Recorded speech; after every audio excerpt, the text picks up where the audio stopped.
ओम नमो भगवते वासुदेवाय। सभी भक्तों को जय श्री राधे कृष्ण। श्रीमद् भागवत महापुराण चतुर्थ स्कंद षष्ठो अध्यायः। ब्रह्मा आदि देवताओं का कैलाश जाकर श्री महादेव जी को मनाना।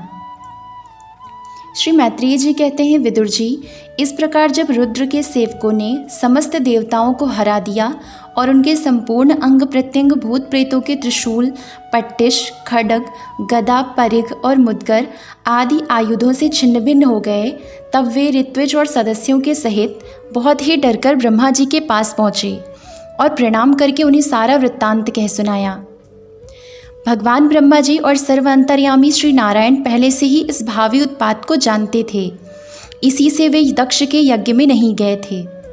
अब देवताओं के मुख से वहाँ की सारी बात सुनकर उन्होंने कहा, देवताओं, परम समर्थ तेजस्वी पुरुष से कोई दोष भी बन जाए तो भी उसके बदले में अपराध करने वाले मनुष्यों का भला नहीं हो सकता।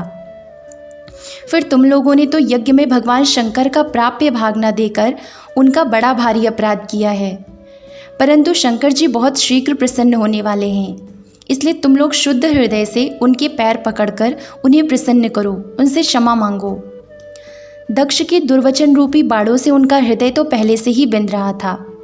उस पर उनकी प्रिया सती जी का वियोग हो गया। इसलिए यदि तुम लोग चाहते हो कि वह यज्ञ फिर से आरंभ होकर पूर्ण हो, तो पहले जल्दी जाकर उनसे अपने अपराधों के लिए क्षमा मांगो, नहीं तो उनके कुपित होने पर लोकपालों के सहित इन समस्त लोगों का भी बचना असंभव है। भगवान रुद्र परम स्वतंत्र हैं। उनके तत्व और शक्ति सामर्थ्य को ना तो कोई ऋषि मुनि, देवता और यज्ञ स्वरूप देवराज इंद्र ही जानते हैं और न स्वयं मैं ही जानता हूँ, फिर दूसरों की तो बात ही क्या है। ऐसी अवस्था में उन्हें शांत करने का उपाय कौन कर सकता है। देवताओं से इस प्रकार कहकर ब्रह्मा जी उनको, प्रजापतियों को और उनको पितरों साथ ले अपने लोक से पर्वत श्रेष्ठ कैलाश को गए, जो भगवान शंकर का प्रिय धाम है।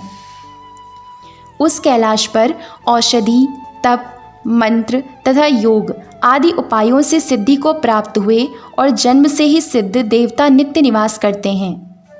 किन्नर, गंधर्व और अप्सरा आदि सदा वहाँ बने रहते हैं। उसके मणिमय शिखर हैं जो नाना प्रकार की धातुओं से रंग बिरंगे प्रतीत होते हैं। उस पर अनेक प्रकार के वृक्ष, लता और गुल्म आदि छाए हुए हैं, जिनमें झुंड के झुंड जंगली पशु विचरते रहते हैं। वहाँ निर्मल जल के अनेकों झरने बहते हैं और बहुत सी गहरी कंदरा और ऊंचे शिखरों के कारण वह पर्वत अपने प्रियतमों के साथ विहार करती हुई सिद्ध पत्नियों का क्रीड़ा स्थल बना हुआ है। वह सब और मोरों के शोर, मदांत भ्रमरों के गुंजार, कोयलों की कुहू कुहू ध्वनि तथा अन्यान्य पक्षियों के कलरव से गूंज रहा है। उसके कल्प वृक्ष अपनी ऊंची ऊंची डालियों को हिला हिलाकर मानो पक्षियों को बुलाते रहते हैं तथा हाथियों के चलने फिरने के कारण वह कैलाश स्वयं चलता हुआ सा और झरनों की कलकल ध्वनि से बातचीत करता हुआ सा जान पड़ता है। मंदार, पारिजात, सरल, तमाल, शाल, ताड़, कचनार, असन और अर्जुन के वृक्षों से वह पर्वत बड़ा ही सुहावना जान पड़ता है। आम, कदम्ब, नीप, नाग, पुन्नाग, चंपा, गुलाब, अशोक, मौलसिरी, कुंद, कुर्बक, सुनहरे शतपत्र, कमल, इलायची और मालती की मनोहर लताएं तथा कुब्जक, मोगरा और माधवी की बेलें भी उसकी शोभा बढ़ाती हैं। कटहल, गूलर, पीपल, पाकर, बड़ गूगल, भोज वृक्ष, औषध जाति के पेड़, सुपारी, राजपूग, जामुन, खजूर, आमड़ा, आम, पियाल, महुआ आदि विभिन्न प्रकार के वृक्षों तथा पोले और ठोस बांस के झुरमुटों से वह पर्वत बड़ा ही मनोहर मालूम होता है। उसके सरोवरों में कुमुद, उत्पल, कलहार और शतपत्र आदि अनेक जाति के कमल खिले रहते हैं। उनकी शोभा से मुग्ध होकर कलरव करते हुए झुंड के झुंड पक्षियों से वह बड़ा ही भला लगता है। वहाँ जहाँ तहाँ हरिण, वानर, सुअर, सिंह, रीछ, साही, नीलगाय, शरभ, बाघ, कृष्ण मृग, कर्णांत्र, एक पद, अश्वमुख, भेड़िए और कस्तूरी मृग घूमते रहते हैं तथा वहाँ के सरोवरों के तट केलों की पंक्तियों से घिरे होने के कारण बड़ी शोभा पाते हैं। उसके चारों ओर नंदा नाम की नदी बहती है, जिसका पवित्र जल देवी सती के स्नान करने से और भी पवित्र एवं सुगंधित हो गया है। भगवान भूतनाथ के निवास स्थान और उस कैलाश पर्वत की ऐसी रमणीयता देखकर देवताओं को बड़ा आश्चर्य हुआ। वहाँ उन्होंने अलका नाम की एक सुरम्य पुरी और सौगंधिक वन देखा, जिसमें सर्वत्र सुगंध फैलाने वाले सौगंधिक नाम के कमल खिले हुए थे। उस नगर के बाहर की ओर नंदा और अलकनंदा नाम की 2 नदियाँ हैं। वे तीर्थपाद श्री हरि की चरण रज के संयोग से अत्यंत पवित्र हो गई हैं। विदुर जी, उन नदियों में रति विलास से थकी हुई देवांगनाएं अपने अपने निवास स्थान से आकर जल क्रीड़ा करती हैं और उसमें प्रवेश कर अपने प्रियतमों पर जल उलीचती हैं।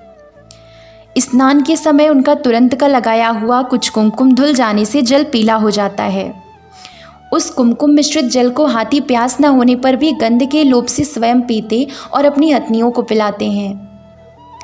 अलकापुरी पर चांदी, सोने और बहुमूल्य मणियों के सैकड़ों विमान छाए हुए थे, जिनमें अनेकों यक्ष पत्नियां निवास करती थीं।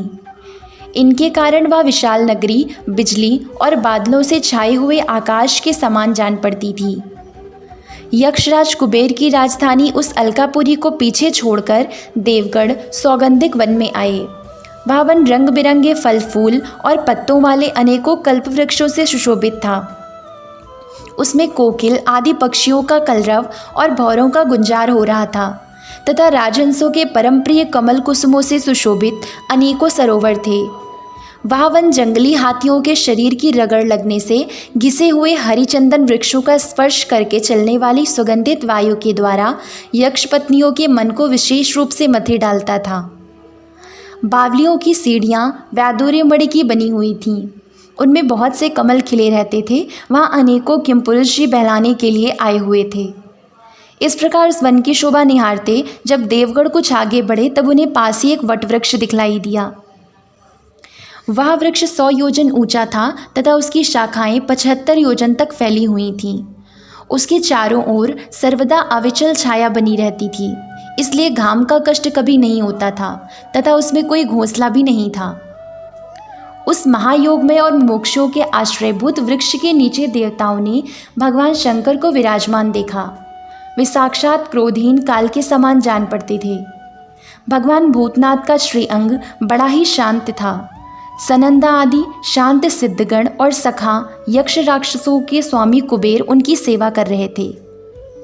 जगतपति महादेव जी सारे संसार के सुहृद हैं, स्नेहवश सबका कल्याण करने वाले हैं। वे लोकहित के लिए ही उपासना, चित्त की एकाग्रता और समाधि आदि साधनों का आचरण करते रहते हैं। संध्याकालीन मेघ की सी कांति वाले शरीर पर वे तपस्वियों के अभीष्ट चिन्ह भस्म, दंड, जटा और मृगचर्म एवं मस्तक पर चंद्रकला धारण किए हुए थे। वे कुशासन पर बैठे थे और अनेकों साधु श्रोताओं के बीच में श्री नारद जी के पूछने से सनातन ब्रह्म का उपदेश कर रहे थे। उनका बायां चरण दाईं जांघ पर रखा था। वे बायां हाथ बाएं घुटने पर रखे कलाई में रुद्राक्ष की माला डाले तर्क मुद्रा से विराजमान थे। वे योगपट्ट काठ की बनी हुई टेकनी का सहारा लिए एकाग्र चित्त से ब्रह्मानंद का अनुभव कर रहे थे। लोकपालों के सहित समस्त मुनियों ने मननशीलों में सर्वश्रेष्ठ भगवान शंकर को हाथ जोड़कर प्रणाम किया। यद्यपि समस्त देवता और दैत्यों के अधिपति श्री महादेव जी के चरण कमलों की वंदना करते हैं, तथापि वे श्री ब्रह्मा जी को अपने स्थान पर आया देख तुरंत खड़े हो गए और जैसे वामन अवतार में परम पूज्य विष्णु भगवान कश्यप जी की वंदना करते हैं, उसी प्रकार सिर झुकाकर उन्हें प्रणाम किया। इसी प्रकार शंकर जी के चारों ओर जो महर्षियों सहित अन्यान्य सिद्धगण बैठे थे, उन्होंने भी ब्रह्मा जी को प्रणाम किया। सबके नमस्कार कर चुकने पर ब्रह्मा जी ने चंद्रमौली भगवान से, जो अब तक प्रणाम की मुद्रा में ही खड़े थे, हंसते हुए कहा। श्री ब्रह्मा जी ने कहा, देव, मैं जानता हूँ आप संपूर्ण जगत के स्वामी हैं, क्योंकि विश्व की योनि शक्ति, प्रकृति और उसके बीज शिव पुरुष से परे जो एकरस ब्रह्म है, वह आप ही हैं। भगवान, आप मकड़ी के समान ही अपने स्वरूपभूत शिव शक्ति के रूप में क्रीड़ा करते हुए लीला से ही संसार की रचना, पालन और संहार करते रहते हैं। आपने ही धर्म और अर्थ की प्राप्ति कराने वाले वेद की रक्षा के लिए दक्ष को निमित्त बनाकर यज्ञ को प्रकट किया है। आपकी ही बांधी हुई ये वर्णाश्रम की मर्यादाएं हैं जिनका नियमनिष्ठ ब्राह्मण श्रद्धापूर्वक पालन करते हैं। मंगलमय महेश्वर, आप शुभ कर्म करने वालों को स्वर्गलोक तथा मोक्ष पद प्रदान करते हैं तथा पाप कर्म करने वालों को घोर नरकों में डालते हैं। फिर भी किसी किसी व्यक्ति के लिए इन कर्मों का फल उल्टा कैसे हो जाता है। जो महानुभाव आपके चरणों में अपनी को समर्पित कर देते हैं, जो समस्त प्राणियों में आपकी ही झांकी करते हैं और समस्त जीवों को अभेद दृष्टि से आत्मा में ही देखते हैं, वे पशुओं के समान प्रायः क्रोध के अधीन नहीं होते। जो लोग भेद बुद्धि होने के कारण कर्मों में ही आसक्त हैं, जिनकी नियत अच्छी नहीं है, दूसरों की उन्नति देखकर जिनका चित्त रात दिन कुढ़ा रहता है, और जो मर्मभेदी अज्ञानी अपने दुर्वचनों से दूसरों का चित्त दुखाया करते हैं, आप जैसे महापुरुषों के लिए उन्हें भी मारना उचित नहीं है, क्योंकि वे बेचारे तो विधाता के ही मारे हुए हैं। देवदेव, भगवान कमलनाभ की प्रबल माया से मोहित हो जाने के कारण यदि किसी पुरुष की कभी किसी स्थान में भेद बुद्धि होती है, तो भी साधु पुरुष अपने पर दुख कातर स्वभाव के कारण उस पर कृपा ही करते हैं। दैववश जो कुछ हो जाता है वे उसे रोकने का प्रयत्न नहीं करते।